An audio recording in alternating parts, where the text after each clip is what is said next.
The Legend of Giddie by Giamba, Part 3. Welcome to the continued reading of The Legend of Giddie. I'm assuming you're caught up to this part, and if not, I encourage you to go back and listen to catch yourself up to this part of the story. Now let's dive in. Last we heard... I was just daydreaming about kissing her, not marrying her, but if I really do like her, it's possible that someday we could marry. But if we do, what of the people? You know what? I like her, okay? It's none of your business what happens with that. He just keeps laughing, so I walk out of the dining hall. The next day I go to see Giddie in the dungeons, but she's not there. As I don't have much planned for the day, I search for Giddie. I ask every person I see if they've seen her. I make my way back to Ben and ask him.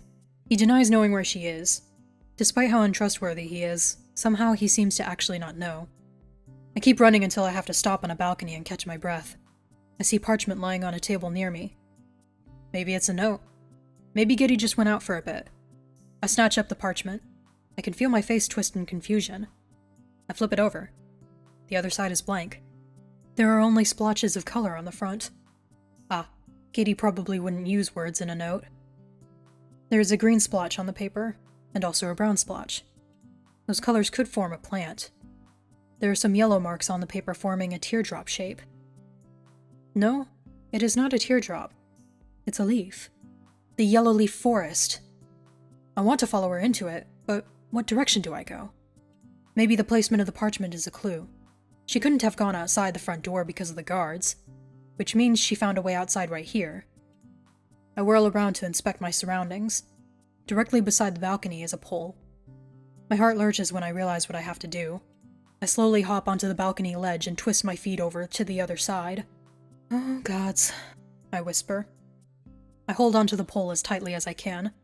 Then I scrape my legs out to meet the wall. Small bits of marble fall.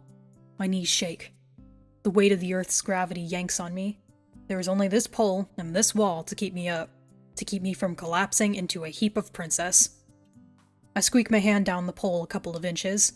I move a foot and feel my heart jerk. I squeal. I can do this. I continue a pattern of moving. The sunlight on my face feels new. The beating of my heart pounding in my ears feels different than usual. What am I doing chasing a girl like this? I've never felt so motivated to do something this stupidly dangerous. My arms hurt as if they've been yanked on. A weird fear swirls in my stomach as I look at the ground and find it's only a foot below me. I drop to the ground. I wince with the sting in my ankles, but then laughter bubbles from my throat. I just did a seemingly impossible thing. Now I scan for footprints.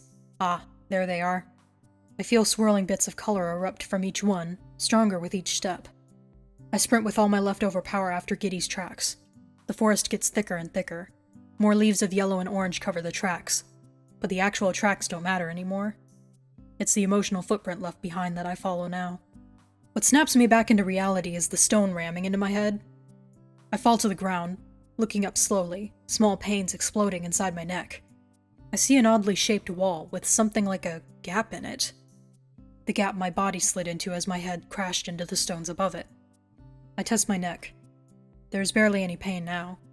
I walk around the wall to see that the stone wall likely once belonged to a house. But I've never seen any stone architecture in the Highlands. I smell bark mixed with decay, like an outlawed laboratory. I pluck a leaf off of a low tree next to the wall and try a useful practice I adopted long ago. I lick the leaf. It tastes unmistakably bitter. That means that this tree was tested on. A scientist or someone who practices on organisms must work here. I stand still to feel for any breeze, but the wind is still, as if waiting for me to draw breath first. No sound around for as far as I can hear. I wonder if Giddie went in here.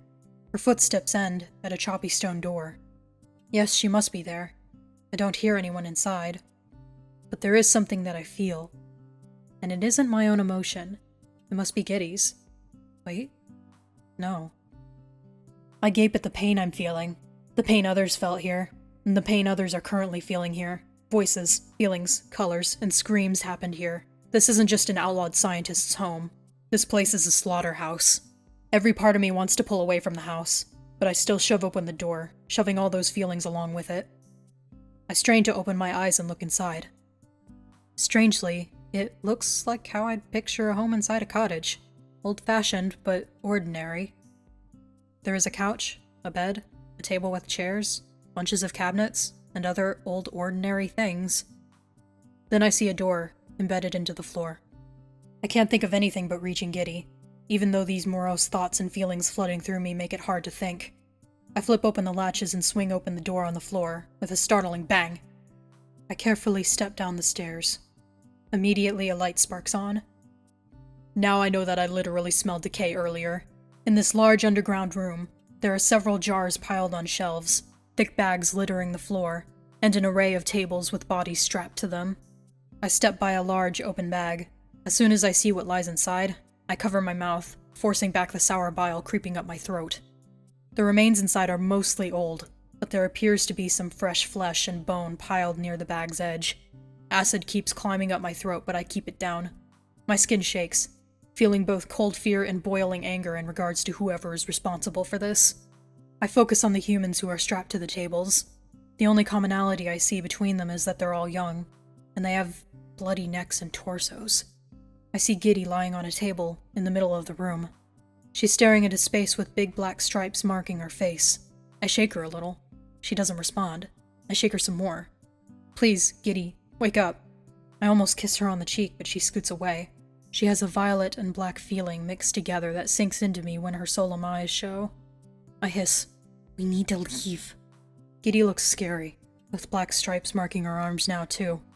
Her eyes flashing at me add to the creepiness. Judging by the look on her face, she feels hurt.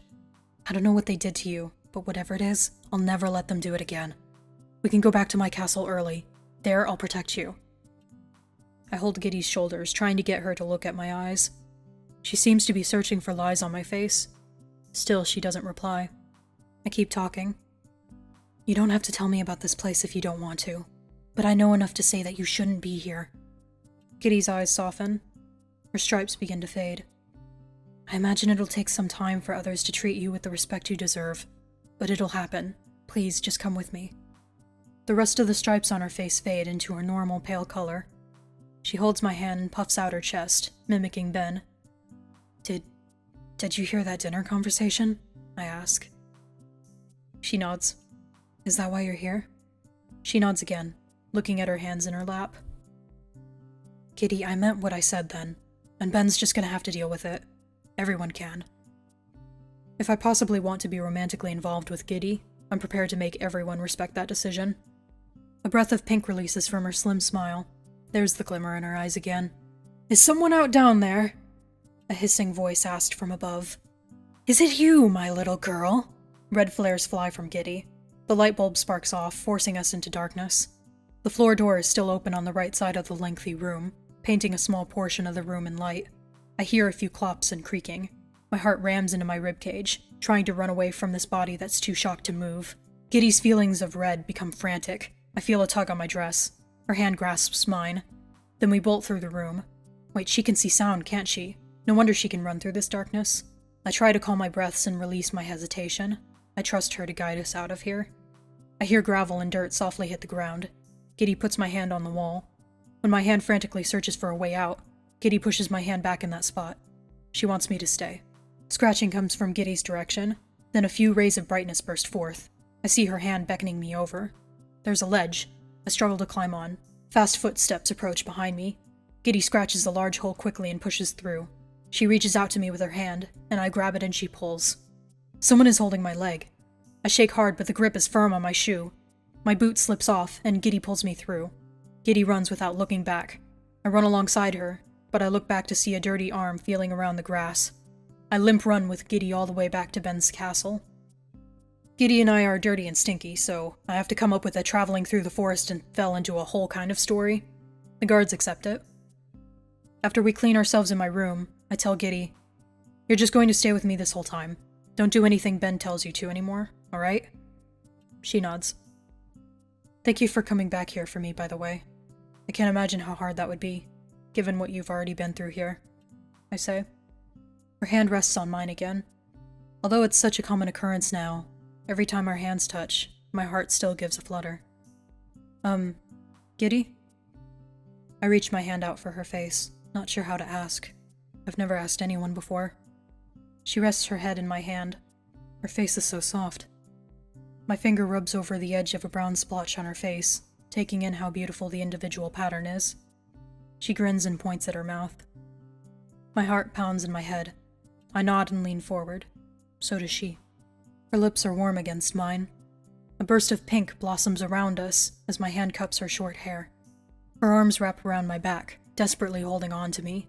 The push and pull of kissing her and breathing the pink air sends my head into the clouds, up where the pure whites and soft blue hues intermix. So beautiful. So wondrous. When we first pull away, I don't know what to say. My forehead rests against hers. Her breathy smile is so captivating. Finally. Feels like 1,000 years have passed since I met her. Now I don't want to leave her side. That night we cuddle on my bed, her body so close to mine. I try to delicately move a strand of hair out of her face, but I keep missing it, and eventually Giddie just blows it away herself. So much for romantics. A burst of yellow laughter appears from my attempts, but she sinks back into the state she was in before, her shiny eyes observing me, taking in my face like how I take in hers. You know I really like you, right? I say. I don't have like a fetish or anything. She spurts out more yellow. She nods, saying she knows. Well, maybe it'd be best if I correct the power imbalance here then. I look up at the ceiling, not knowing how I'll change the law, but knowing I need to. It's law that either people like you are killed or enslaved on sight. But that's not right, is it? She shakes her head. Then we've got to change it.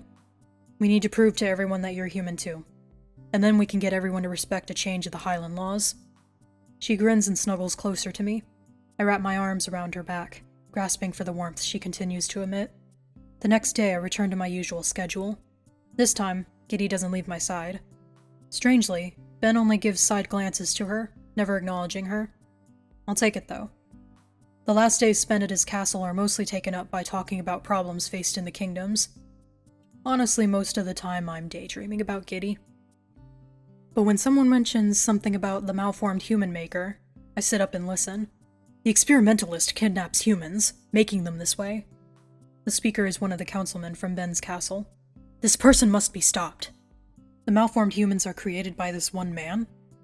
The man whose arm I saw as I fled the dungeon in the woods with Giddie? The council keeps talking, and talks the next day and the next. Giddie sleeps in the same bed with me each night, and eats in the chair beside me each day, much to Ben's distaste. But on the last morning, I opened my guest room door to see guards burst in. They flood into my room and seize Giddie. She struggles, but the guards snap royal handcuffs on her arms. That's when Ben steps in. "What is this about?" I shout. He calmly answers, "Oh, did I forget to mention that the balconies have cameras?" I knew there was something odd going on. Before I can say anything, he spits out with a grin, "I know that this malformed human escaped. You went after her and got her back, but you didn't file a report that she had escaped. When a servant escapes, it is punishable by death." I realize what he's saying. "You can't do that! Guards, I order you not to!" They are my guards. They respond to me first. They also respond to the law. I lean closer. I am a year older than you, Ben, and I am first in line to the Highland throne. I have more rights and a degree of power above yours. Yes, but the law is older than you, Ben says coldly. Take her away. Ben's councilmen huddle outside the door of my chamber in silence. She is a human being, I cry to the council. Despite their accusatory whispers, I continue. And she's dealt with worse things than politics. Her own home is worse than you have ever dealt with. Her own home. The High Councilman interrupted. So you have been to the lab? Giddie stopped struggling. Did I... When have I ever stuttered? Panic claws at my heart. Did I say lab? How did you find it? The councilman demands. I didn't find it, I stammer. Giddie did. I have no idea how. It was in the middle of nowhere, and we've never detected anything nearby. I imagine only anyone who knows the place well enough could find their way back. I see the looks on all the councilmen's faces, and the new determined look on the High Councilman's face. I insist, no, it's nothing like you've dealt with before. That man is horror. We have to go about this carefully. You've seen the man there. No, just heard him. Gather the warriors, guards, everyone who can help, and bring some malformed humans. We'll need them to take us to their home. Ben shouts at the guards. I try to yell at them, but to no avail. Then Ben looks at me.